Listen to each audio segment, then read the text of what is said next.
నమస్తే, welcome to our channel. AP ముఖ్యమంత్రి చంద్రబాబు నాయుడు ఢిల్లీ పర్యటన చాలా ఫలవంతంగా ముగిసింది. మంగళవారం సాయంత్రం చంద్రబాబు ఢిల్లీకి వెళ్లగా బుధవారం సాయంత్రానికి పూర్తయింది. మంగళవారం రాత్రే చంద్రబాబు కేంద్ర హోంమంత్రి అమిత్ షాతో భేటీ అయ్యారు. బుధవారం ఉదయం సీఎం అధికారిక నివాసం 1 జన్పథ్లో పూజలు చేయించారు. అనంతరం చంద్రబాబు విజయవాడకు తిరుగు ప్రయాణమయ్యారు. అయితే ఈ పర్యటనలో చంద్రబాబు ఏపీ ఆర్థిక పరిస్థితి గురించి అమిత్ షాకు వివరించారు. ఏపీలో పోలవరం ప్రాజెక్టు నిర్మాణం వేగంగా పూర్తయ్యేలా కేంద్ర సహాయం కోరడంతో పాటు ఆ ప్రాజెక్టు నిర్మాణాన్ని ఆలస్యం చేస్తున్న పక్క రాష్ట్రంతో ఉన్న సమస్యలను కేంద్రం సత్వరం పరిష్కరించాలని కోరారు. పోలవరం నిర్మాణం వేగంగా పూర్తయ్యేందుకు నిధుల విడుదలలో జాప్యం లేకుండా చూడాలని విజ్ఞప్తి చేశారు.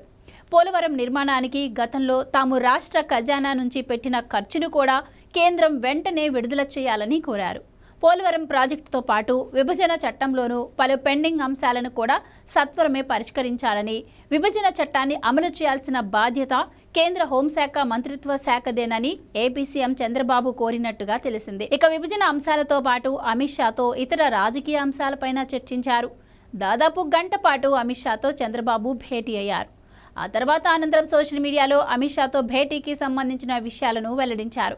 ఏపీలో అదుపు తప్పిన అప్పుల గురించి, గత కొన్ని వారాలుగా తాను విడుదల చేసిన 4 శ్వేతపత్రాల గురించి కూడా అమిత్ షాతో చర్చించినట్టు వివరించారు.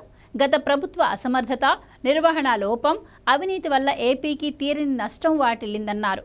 ఆ నష్టాలు తీర్చాలంటే పునరుద్ధరణ ప్రణాళికతో కేంద్ర ప్రభుత్వం ఏపీ ఆర్థిక వ్యవస్థను గాడిలో పెట్టాలని కోరారు.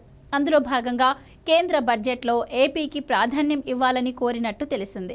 ఇక మరికొద్ది రోజుల్లో బడ్జెట్ ప్రవేశపెట్టనున్న వేళ చంద్రబాబు ఢిల్లీకి వెళ్లి ఈ విషయాన్ని మరోసారి వారికి గుర్తు చేసినట్టు సమాచారం. అందుకే 2 వారాల వ్యవధిలోనే 2 సార్లు బాబు ఢిల్లీకి వెళ్లినట్టుగా చెబుతున్నారు. ఈ బడ్జెట్లో ఏపీకి నిధులు కేటాయించేందుకు చంద్రబాబు ఇంతలా శ్రద్ధ తీసుకుంటున్నారని ప్రభుత్వ వర్గాలు చెబుతున్నాయి. చంద్రబాబుకు అమిత్ షా కూడా భరోసా ఇచ్చినట్టు సమాచారం.